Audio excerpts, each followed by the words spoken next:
Angelina knew justice would be hard to get, but that didn't stop her from trying. Her son and daughter were killed in a car crash, the driver later filming himself laughing and eating KFC. She hoped he'd be jailed for a long time, that her children's lives were worth something. She couldn't even get that.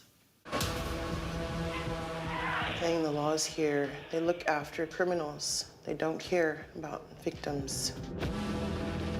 A very senior policeman said to me once that if you want to kill someone, use a car. Quick! Justice for me is this man never sees the light of day again.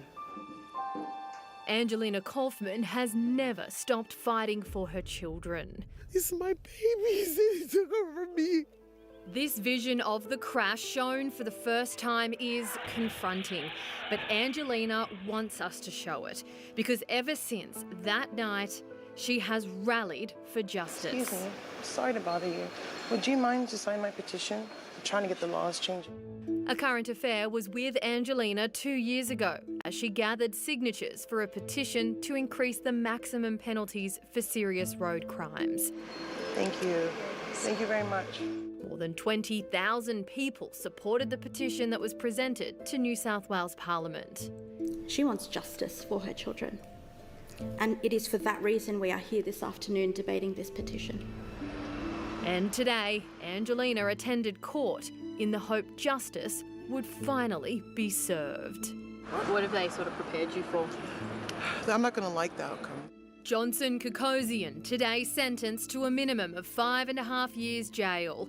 The then 20-year-old was behind the wheel of the other car and fled the scene after the crash. Angelina.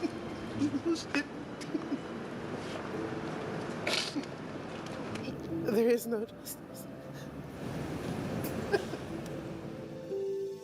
They were always right next to each other. Like literally every photo, like stuck together. Bravo. Smile. Smile. It's so goofy. They're always joking around, fighting together.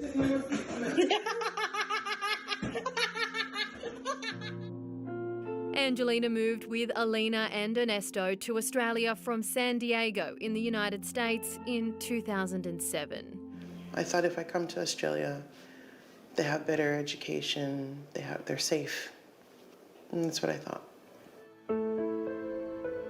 On the 1st of September in 2023, 24-year-old Alina insisted on picking up her brother, 15-year-old Ernesto, from his new job at Kmart. Oh, look at Kmart's new employee. Angelina wants us to share this CCTV of her children leaving the store that night, their final moments alive. I said, drive safe, I'll see you when you come home. I said, I love you. She said, love you too. And that was the last time I ever spoke to my kids.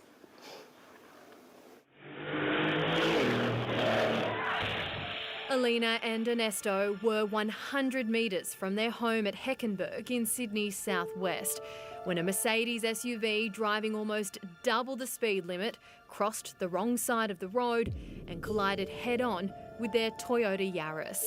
Kokosian was behind the wheel of the SUV, driving with a disqualified licence. I started calling my son. The phone would just ring out. I called my daughter, straight to voicemail. I could feel something in my soul, something wasn't right. Angelina ran down to the roadblock at the end of her street, where she met a police officer. I said, what happened here? She said, there was a big accident.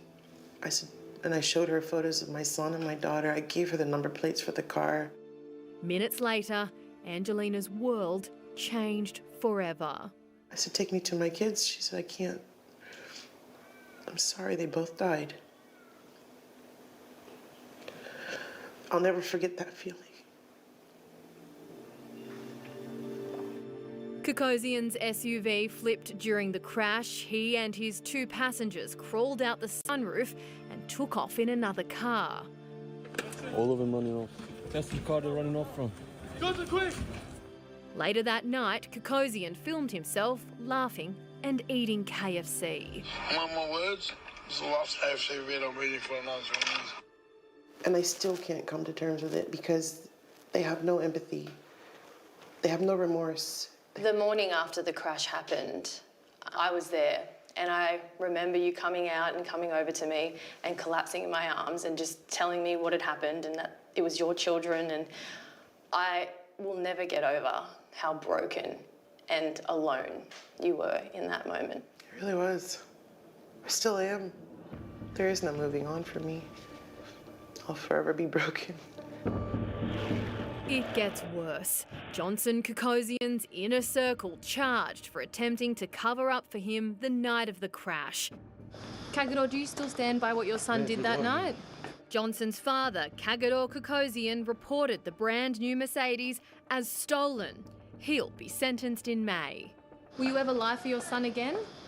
Tanya Savignano, Kokosian's partner, has pled not guilty to a charge of lying to police. Why didn't you just stop to help that night? And in December, passenger Cruz Davis Tuca was also sentenced to 15 months community service for lying about who was driving.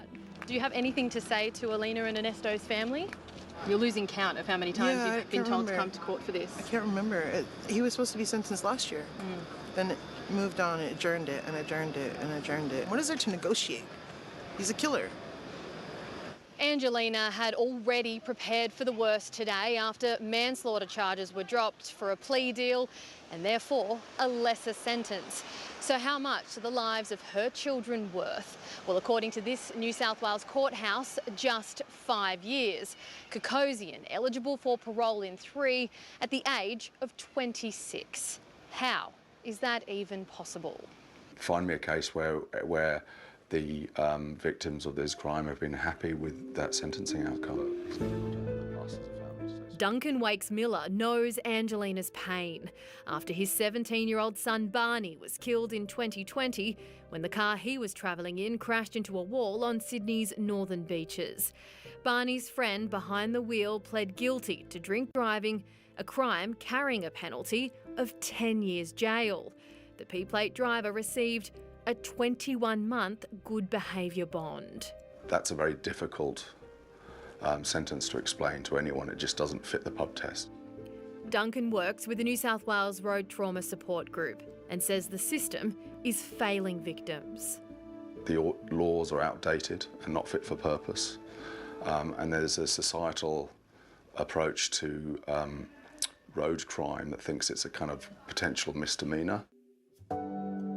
Angelina wants the world to remember Alina and Ernesto's names as she continues to redefine their legacy. You guys died for nothing. Something has to come out of this. But I feel that their life was lost so they could help other people. And although I'll never understand why, no.